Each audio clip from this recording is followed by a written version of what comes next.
Just a quick reminder that you can meet at the Newman Catholic Center for Mass on Sundays at 7 p.m. They do Wednesday dinners at 6 p.m., and you can find out more about them at northwestnewman.com. And the Secular Bearcats meet Mondays at 7:30 in Meeting Room B here in the Union. You can find them on Facebook, Secular Bearcats. We're going to keep doing questions, but just thanks for being here, and we really appreciate it, and thanks for making it this far. So those who would like to ask questions. A couple of quick announcements too. We do have like a little thing for donations in the back, because our organizations are splitting to help cover the cost of the filming and things. And there's another table with some books and things on there as well. So. My question is for Ryan. Earlier you were talking about how if you wanted a portrait of yourself painted, you could ask for that. Or if you wanted to learn how to make a quiche, you could ask for that. And you said that there isn't evidence of Jesus and there isn't evidence of God because you can't approach him and ask him for something. So I guess my question is, what do you have to say about healings and the miracles that have been reported and the Eucharistic miracles that people have been a witness to and have experienced themselves, and people that can pray over others and witness miracles? What is your take on that? So that is anecdotal evidence, meaning that it's personal experience. And although we can't negate the fact that that happened to that person, the claim itself still has to be validated. And so if that person has the personal experience, and let's say their uncle is a healer, right? And their leg is injured in a car accident, and their uncle lays their hands on them, and they're healed, right? Although that may have happened, that person, by making that claim, is then required to show how it happened and that it can be replicated in some way, shape, or form.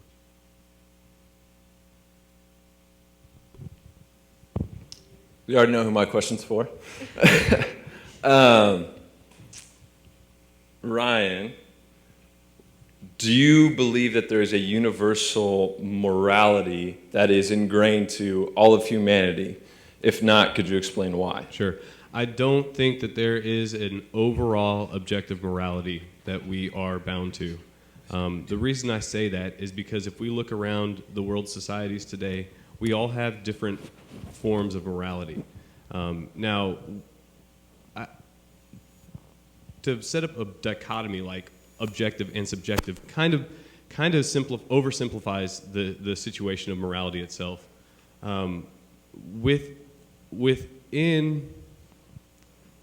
Overall, the standard is subjective, right? Meaning, in America, we have a different set of values than they do in China. Okay, so that part is subjective. Now, within that subjective morality, there is objectivity, meaning, based on our Constitution, it is always wrong to murder another person, and I would agree to that. Now, murder is such a bad one, though. Is it always wrong to steal something?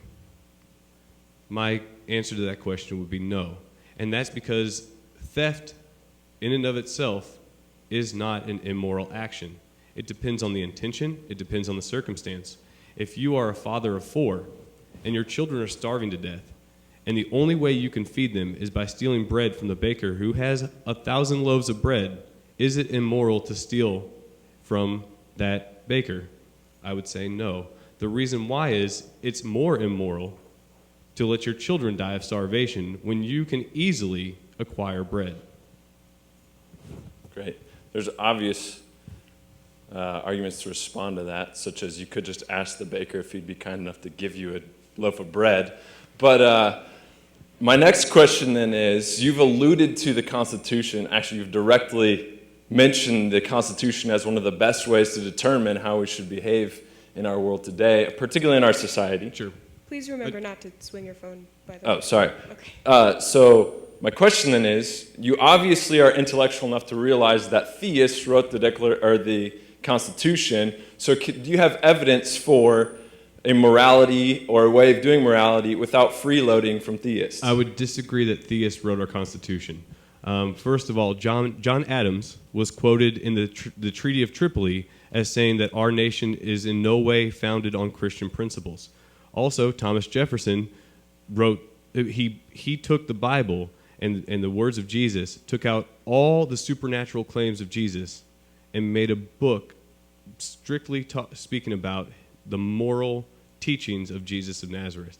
So they weren't theists. At best, they were deists, most of them, meaning they believed in a God that created the universe and just kind of let it go for whichever way it would. So I don't think that we are borrowing these things. These issues of morality come up over time. Those same gentlemen that wrote that Constitution, some of them owned slaves. So we aren't borrowing from their sense of morality in any way now. We have completely turned a 180 when it comes to slavery in that aspect. So, yeah, I don't see it as borrowing, just as if two countries who never interact with each other somehow come up with the same set of morals, they're not borrowing it from each other. Okay, so my question's for Ryan as well. So earlier when you were giving your presentation, you said that you believe that Jesus walked and lived. Is that correct? I believe that a man named Jesus of Nazareth existed. Okay, and that he walked and lived and preached and then died.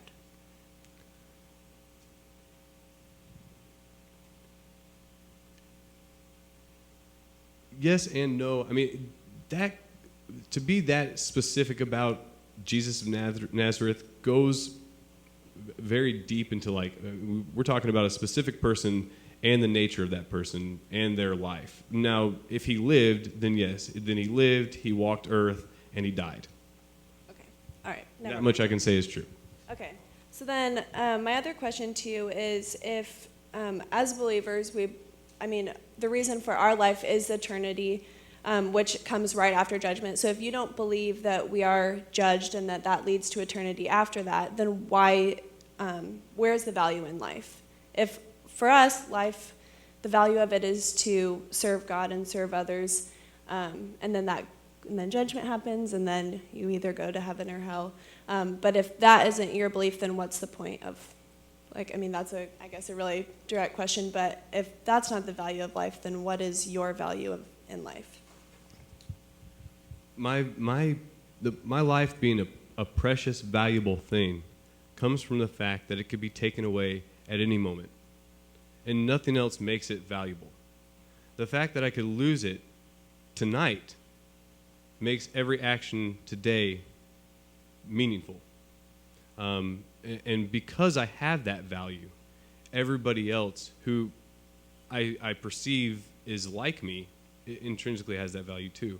So to me, the idea of eternity takes away the one thing that gives our life precious value.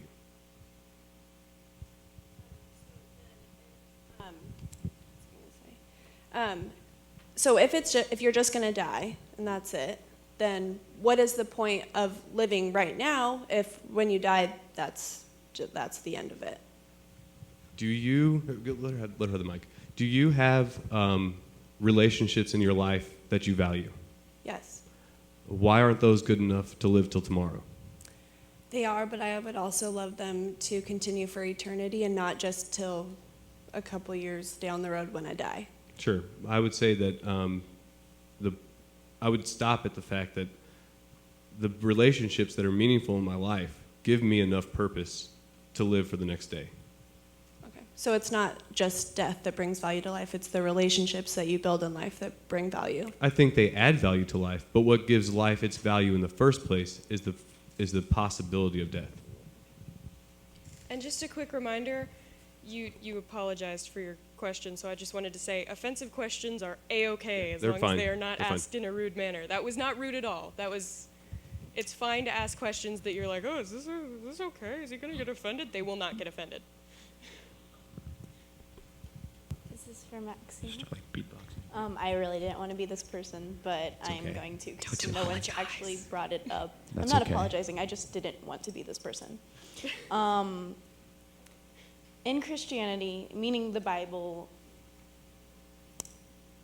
you referred to God as all his children. How do you explain the LGBTQ community existing when the Bible says that's wrong? Did God purposefully flaw all of his children? No, absolutely not. Does God reject us for a way that we feel? No. Does God want us to live in a certain way? Yes. Is there a way of looking at the meaning of what it means, human sexuality means, that the Bible presents to us? Yes. How does it look at it? It looks at it as being meaningful within the context of marriage of a man and a woman and giving life to children. That's the biblical worldview, right, of it. So can someone fail to live out their worldview in different ways? Absolutely. One of the ways is adultery, you know. Another way is sex before marriage, right, or outside of it.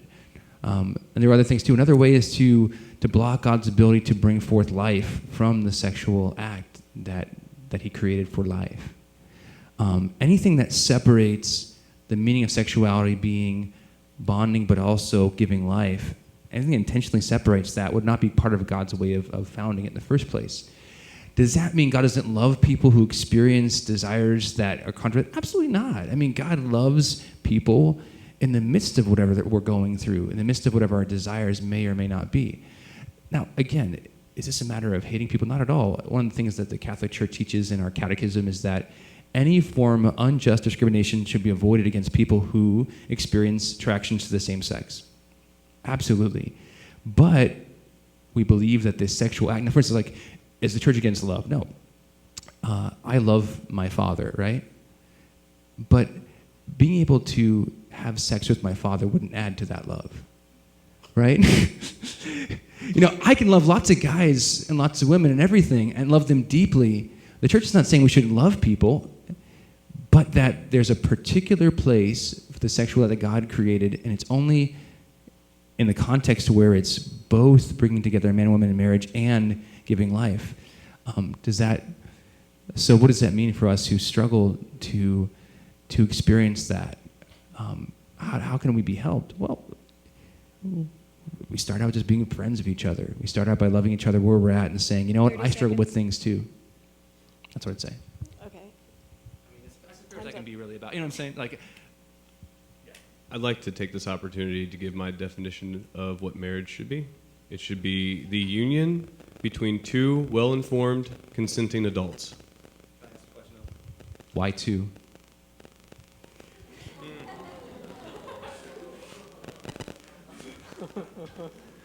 Okay, I stand corrected. If more parties are well-informed and consenting, then by all means, if that's what you want to do, go ahead and do it. Polygamy is not something that is non-existent. It does occur in our society.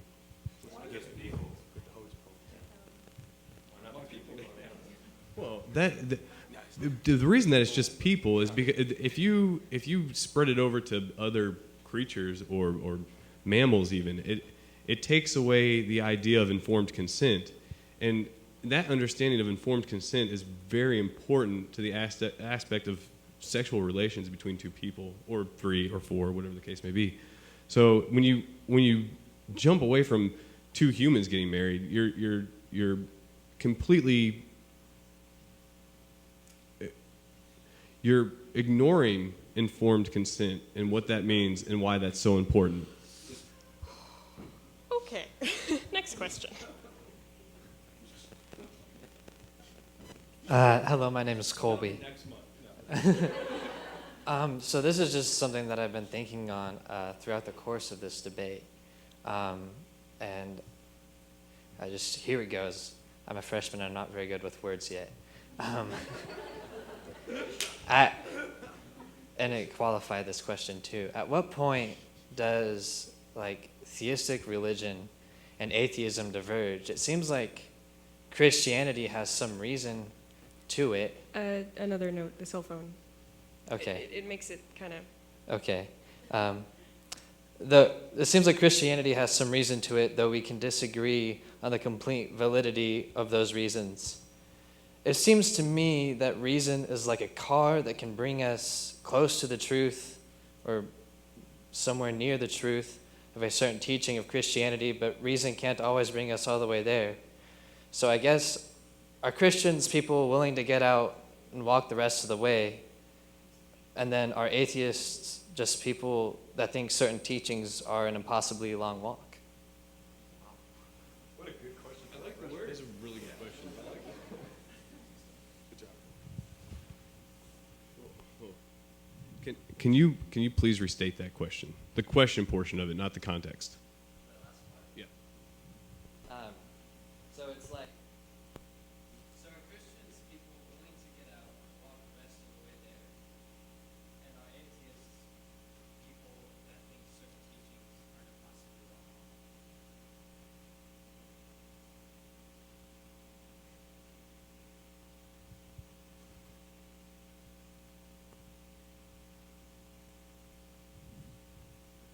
This is a really difficult question to answer. So, do you want to go first? Oh, you're ready. Sure. No, I liked how you phrased that, and I would agree with that reason can bring us to certain things, and I would believe reason brings us to an understanding of God's existence and certain attributes, but cannot bring us the Christian faith. That's something where we have to get out of the car, and walk. But I think just like in life, we can see a certain mountainside of our cars. Sometimes we have to park the car and we got to walk up into the Rockies and experience it. And the thing is, the Rockies exist. It's yeah. I mean, I found it to be true. I think Christianity, like one of my favorite quotes is by Pope Benedict. Actually, he said, "Christianity is not an ethical system, and it's not some lofty ideal. It's an encounter with a person, an event that changes the trajectory of our life." We are Christians say we've encountered a person, and that person is all meaningful to us now. We got out of our car for some reason, who knows why. It seemed like a good thing to do at the moment, and then suddenly a person was there, and he kind of surprised, like, "Whoa, what are you doing here? And who are you? And how'd you know about me?" And that's the experience of being Christian, I think. It's not an experience of just, I've thought these great things, and I'm going to apply them to my life now. I've encountered a person. That's literally what Christians experience.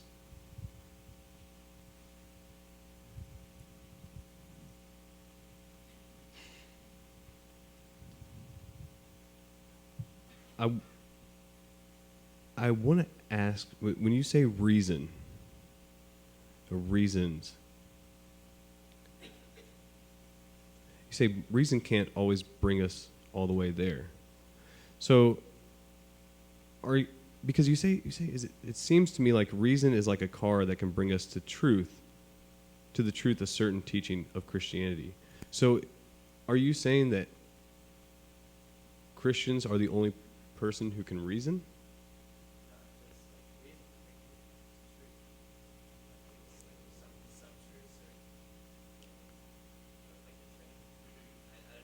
Sure. Oh, okay. So, okay.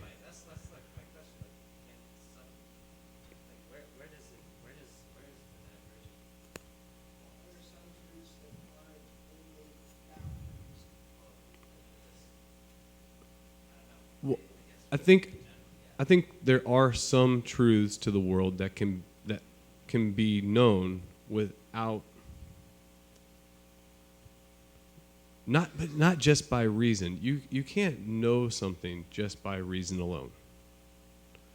You may come across truth through reason alone, but to know it, you're setting a standard of knowledge, and when you do that, it has to be equal across the board. When you say I know something, it has to be by the same standard that you know something else. So when you say, is an atheist somebody who thinks that there are teachings that are impossibly long to get to? Or are you saying they're impossible to get to? Is that what you mean by that? So I wouldn't say that any truth is impossible to get to, but that some truths we can't get to in our lifetime alone. Not that it's impossible to get to them. And I can get in the car just as well as a Christian.